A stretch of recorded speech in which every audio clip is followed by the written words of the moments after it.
حضرت انس بن مالک رضی اللہ تعالیٰ عنہ بیان کرتے ہیں کہ میں نے نبی کریم صلی اللہ تعالیٰ علیہ وسلم کے وجود مبارک سے نکلنے والی خوشبو جو سونگی تو دنیا کی جو کستوری ہے، عنبر ہے، وہ اس کے سامنے ماد تھی۔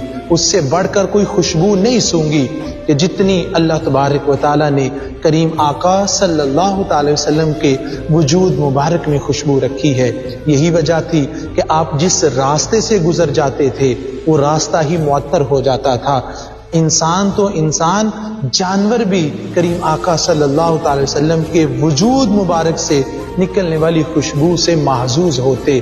یہی وجہ ہے کہ جب کبھی کریم آقا صلی اللہ علیہ وسلم کسی جگہ تشریف لے جاتے اور صحابہ دیدار کے لیے آتے، مسجد میں نہ پاتے حضور کو، تو پھر جدھر سے خوشبو آ رہی ہوتی اس سمجھ چل پڑتے۔ اسی لیے کسی نے کہا راستے صاف بتاتے ہیں کہ آپ آتے ہیں، لوگ محفل کو سجاتے ہیں کہ آپ آتے ہیں، چاند تاروں میں نصیر آج بڑی ہلچل ہے، یہی آثار بتاتے ہیں کہ آپ آتے ہیں۔